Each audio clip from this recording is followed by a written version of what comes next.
Hi everyone, this is Komal Yadav.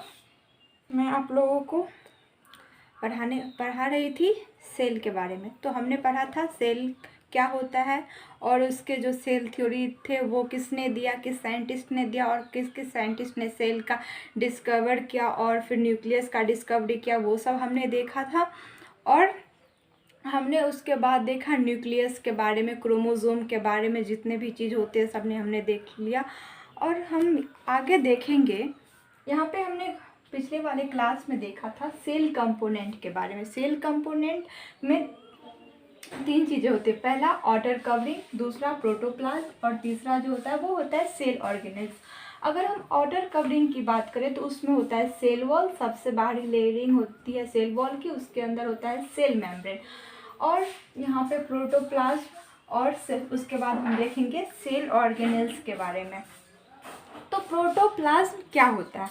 Protoplasm जो है वो जितने भी सेल्स होते हैं, सेल्स के अंदर जितने भी फ्लूइड नेचर के जितने भी कंटेंट होते हैं उसको हम बोलेंगे प्रोटोप्लाज्म। तो प्रोटोप्लाज्म जो होता है उसमें ये दो टाइप्स के होते हैं, एक होता है न्यूक्लियोप्लाज्म और एक होता है साइटोप्लाज्म। न्यूक्लियोप्लाज्म जो न्यूक्लियस के अंदर, यहाँ पे हम बताते हैं ये है एक सेल और यहाँ पे है ये न्यूक्लियस। न्यूक्लियस के अंदर जितने भी फ्लूइड भरे होंगे उनको बोलेंगे हम न्यूक्लियोप्लाज्म। और यहाँ पे सेल के अंदर, सेल और न्यूक्लियस के बीच में जो जितने भी कंटेंट भरे होंगे फ्लूइड नेचर के उसको बोलेंगे साइटोप्लाज्म।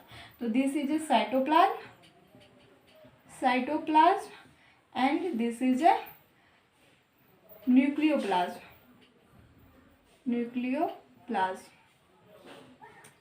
तो हमने देखा कि प्रोटोप्लाज्म क्या होता है। प्रोटोप्लाज्म दो तरह के होते हैं, जिसमें एक ये दो टाइप्स के होते हैं, एक होता है साइटोप्लाज्म और एक होता है न्यूक्लियोप्लाज्म।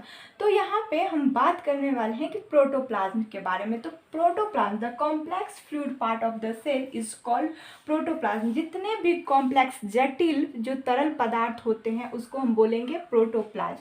प्रोटोप्लाज्म जो होता है वो विस्कस नेचर का होता है, मतलब फ्लूइडी नेचर का होता है और ये कलरलेस होता है, इसके पास कोई कलर नहीं होता, ये कलरलेस कंटेंट होता है।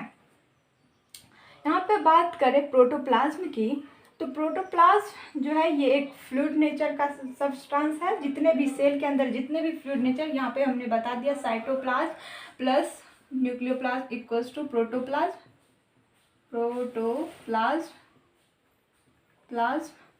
यहाँ पे आगे देखते हैं कि it is the living part of a cell. ये जो है प्रोटोप्लाज्म जो है ये नॉन लिविंग पार्ट नहीं है, ये सेल का लिविंग पार्ट है, जहाँ पे सारे वाइटल एक्टिविटीज़ होते हैं, मतलब जीवन से जुड़ी जितनी भी क्रिया होती है वो साइटोप्लाज्म और जो न्यूक्लियोप्लाज्म है उसके अंदर ही होता है। और साइटोप्लाज्म और न्यूक्लियोप्लाज्म को हम बोलेंगे प्रोटोप्लाज्म। तो it is the living part of a cell. ये जो है ये लिविंग पार्ट है, सेल का लिविंग पार्ट है, इसमें जीवन होती है और जितने भी प्रोसेस होते हैं जैसे सेल डिवीज़न वगैरह ये सब होता है तो इसी के अंदर होता है, इसलिए इसको बोला जाएगा living. It can perform all vital activities, मतलब जितने भी जीवन से जुड़ी क्रियाएँ होती हैं, जैसे कि हमने पहले भी बता दिया आपको वाइटल के बारे में, वही। तो जितने भी वाइटल एक्टिविटीज़ होती है वो सारे प्रोटोप्लाज्म के अंदर ही होता है। Protoplasm can be differentiated into two region, namely, यहाँ पे जो हमने बात की है कि प्रोटोप्लाज्म जो होते हैं उसको दो भागों में बांटा गया है।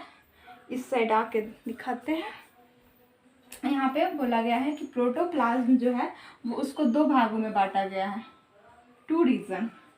First is nucleoplasm, second is cytoplasm. Nucleoplasm, nucleus के अंदर के जितने भी फ्लूइडी नेचर के कंटेंट होंगे उसको बोलेंगे न्यूक्लियोप्लाज्म। और सेल और न्यूक्लियस के बीच में जो फ्लूइड होगा उसको बोलेंगे cytoplasm. Protoplasm of the nucleus. Nucleoplasm जो है वो साइटोप्लाज्म, जैसे कि हमने बताया आपको, न्यूक्लियस के अंदर जितने भी होते हैं फ्लूइड उसको बोलेंगे न्यूक्लियोप्लाज्म। और साइटोप्लाज्म इज डेंस, ये जो होता है डेंस होता है, ये ना कि हल्का फुल्का हो गया, थोड़ा संग्रहित होता है, ज़्यादा मात्रा में होता है। विस्कस मतलब तरल नेचर का। And colloidal solution of organic compounds like minerals, carbohydrates, proteins, lipids and vitamins. और यहाँ पे जो साइटोप्लाज्म में जो होता है मिनरल्स भी होते हैं, कार्बोहाइड्रेट्स भी होते हैं, प्रोटीन्स भी होते हैं, लिपिड्स भी होते हैं और विटामिन्स भी होते हैं। और जितने भी मेटाबॉलिक एक्टिविटीज़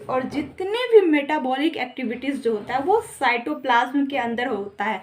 ये पॉइंट आपको ध्यान रखने वाली है। ये किसी भी क्वेश्चन में किसी भी एग्जाम के क्वेश्चन में आपको पूछा जा सकता है कि साइटोप्लाज्म सेल के अंदर जो मेटाबॉलिक एक्टिविटी है, सेल के अंदर ये हो गया न्यूक्लियस और ये सारे हैं साइटोप्लाज्म और ये है न्यूक्लियोप्लाज्म, ये है न्यूक्लियस, ये आपका न्यूक्लियस दिख रहा है, ये डबल बॉन्डेड होता है न्यूक्लियर मेम्ब्रेन।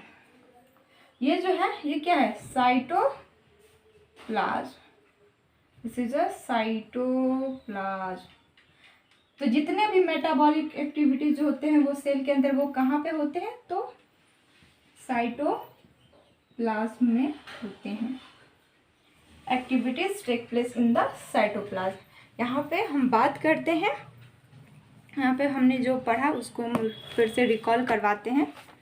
यहाँ पे देख लीजिए रेड वाला कहाँ गया, रेड फिनिश वेयर कोई बात नहीं, इसी से ब्लैक से दिखा दे रहे हैं। सबसे पहले हमने पढ़ा था सेल के बारे में। तो सेल क्या होता है, cell is the unit of living organism. किसी भी लिविंग ऑर्गेनिज्म का जो सबसे स्मॉलेस्ट यूनिट है वो होता है सेल। फिर हमने सेल के बाद उसके डिफिनीशन का cell is a structural and functional unit of living organism वो बात की थी। उसके बाद हमने देखा था कि सेल के अंदर क्या क्या होते हैं और सेल कितने टाइप्स के होते हैं। तो सबसे पहले सेल के टाइप्स यहाँ पे मैं बता दे रही हूँ। सेल टाइप्स, सेल जो होते हैं वो दो टाइप्स के होते हैं।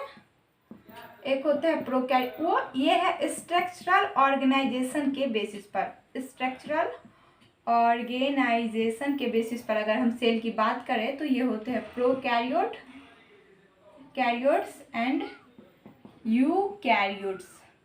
ये बात कर ली थी। इतना तक तो हमने पहले पिछले वाले क्लास में, सेकेंड डेज वाले क्लास में तो हमने पढ़ ही लिया था। फिर थर्ड में हम न्यूक्लियस के बारे में पढ़ा, ये तो बहुत गहरा हो गया। फिर हमने न्यूक्लियस के बारे में पढ़ा था। न्यूक्लियस में क्या होते हैं, क्रोमोसोम होते हैं न्यूक्लियस के अंदर।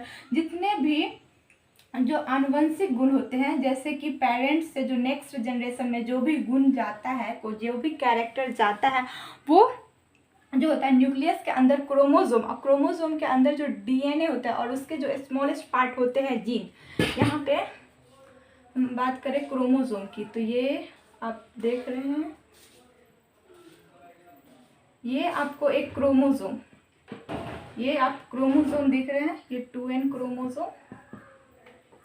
ये जो है इस स्ट्रक्चर, ये जो ऐसा स्ट्रक्चर दिख रहा है ये डीएनए का स्ट्रक्चर है। तो डीएनए के जो सबसे स्मॉलेस्ट सेगमेंट होते हैं उसको बोलेंगे हम डीएनए जीन। डीएनए के स्मॉलेस्ट सेगमेंट को बोलते हैं जीन। तो जिसके अंदर सारे इनहेरिटेंस प्रॉपर्टी छुपा रहता है।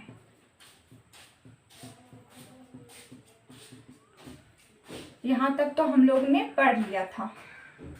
न्यूक्लियस देख लिया, उसके क्या काम होते हैं वो देख लिया, क्रोमोसोम ये सब देख लिए हमने। जितने भी इनहेरिटेंस प्रॉपर्टी होते हैं जो पेरेंट्स से नेक्स्ट जनरेशन में जाता है वो सारे क्रोमोसोम के अंदर होते हैं। अब हम आगे पढ़ने वाले थे जो ये जो होता है सेल के जो कवरिंग, कितने कंपोनेंट्स होते हैं। तो ये 3 कंपोनेंट्स होते हैं। एक फर्स्ट होता है आउटर कवरिंग जिसमें सेल वॉल और सेल मेम्ब्रेन। तो हमने सेल वॉल और सेल मेम्ब्रेन भी देखा था, यहाँ पे फिर से हम एक्सप्लेन कर दे रहे हैं। आउटर कवरिंग में सेल वॉल, दिस इज यहाँ तक तो हमने बात कर ली, फिर से लेकिन रिकॉल करवा दे रहे हैं एक बार। सेल वॉल, सेल वॉल की हम बात करें तो ये जो होती है प्लांट सेल के, ये एनिमल सेल में नहीं पाए जाते, ये सिर्फ और सिर्फ प्लांट सेल में पाए जाते हैं। तो only present in plant cell. आपसे पूछा जाएगा कि सेल वॉल क्या एनिमल्स में होते हैं, नहीं, ये प्लांट सेल में सिर्फ और सिर्फ होते हैं। तो ये जो प्लांट सेल का जो सबसे बाहरी कवरिंग होता है वो होता है सेल वॉल का। फिर होता है सेल मेम्ब्रेन का। तो सेल वॉल जो होता है वो टफ होता है। Cell wall is a tough structure जो सेल को एक शेप देता है। ये टफ स्ट्रक्चर है जो जिसके कारण सेल का शेप बना रहता है। नहीं तो ऐसे ऐसे ऐसे ऐसे प्लांट सेल ना वो लुढ़क जाएगा जिसके कारण ये फिर फट जाएगा। तो ऐसा नहीं होना चाहिए। तो ये जो सेल वॉल है जिसके कारण प्लांट का सेल जो होता है वो हार्ड होता है। आपको दिख ही रहा होगा कि एनिमल के सेल में वो नहीं होते हैं और प्लांट के सेल में होते हैं। इसलिए गाछ वृक्ष कितना ज़्यादा टाइट होता है, इतना एक बार में उसको कितना बार कुल्हाड़ी मारना पड़ता है उसके बाद जाके टूटता है। तो ये सेल वॉल जो होता है टफनेस उसको प्रदान करता है, प्रोवाइड दैट। अगर आप ज़्यादा इंग्लिश मीडियम के हैं, आपको नहीं समझ में आ रहा है हिंदी, तो हम इंग्लिश में ही बोल दे रहे हैं। टफ हो जाता है ज़्यादा। वैसे तो इतना हिंदी तो सभी लोग जानते ही होंगे, डेली यूज़ में लाते होंगे।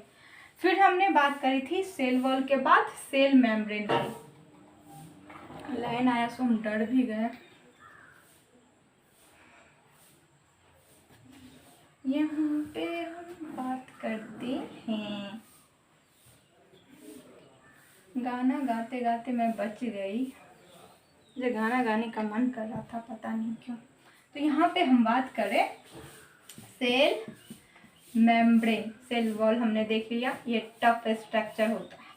तो ये सेल मेम्ब्रेन जिसके बारे में हमने पीछे वाले स्ट्रक्चर में देखा था, ये मुलायम होता है, ये टफ नहीं होता है।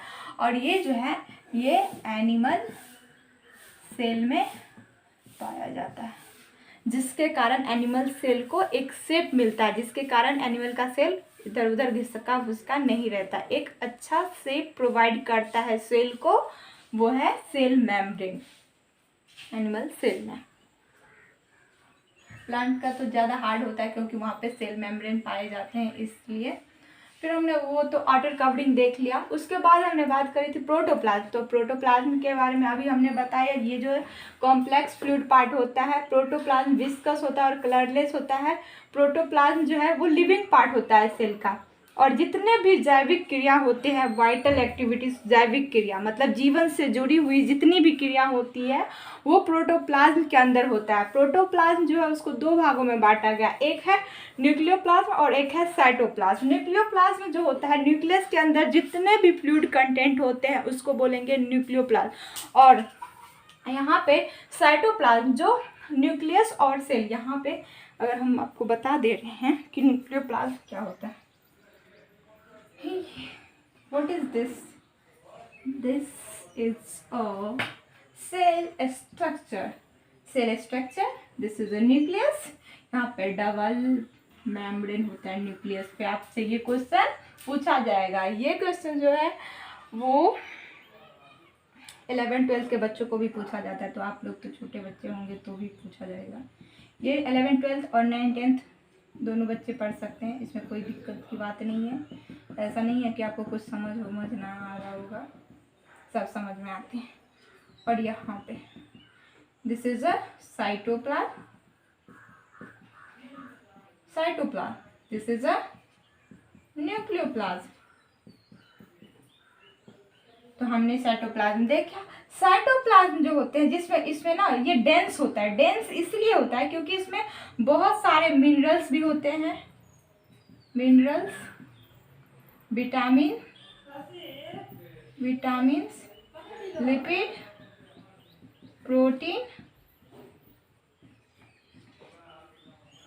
Protein and carbohydrate. सेल के अंदर जितने भी चीज़ होते हैं, जितने भी ये मिनरल्स वगैरह होते हैं, ये सारे साइटोप्लाज्म वाले रीजन में पाया जाता है। इसीलिए इसका जो फ्लूइड होता है वो न्यूक्लियोप्लाज्म के कंपैरिजन में ज़्यादा डेंस होता है। डेंस मतलब संघनित। और यहाँ पे साइटोप्लाज्म जितनी भी प्रोसेसेस होती है सेल के अंदर वो होता है, जितने भी मेटाबॉलिक एक्टिविटीज़ जो होता है वो साइटोप्लाज्म में होता है। जैसे कि चीज़ों का टूटना और चीज़ों का बनना सब जो होता है ये साइटोप्लाज्म में ही होता है।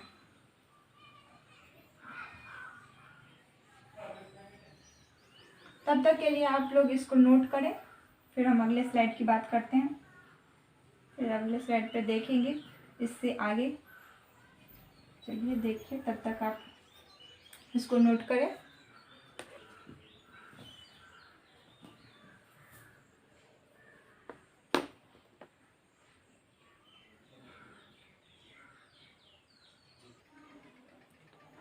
चलिए कंटिन्यू करते हैं। हमने देखा था यहाँ पे प्रोटोप्लाज्म के बारे में हमने पढ़ा।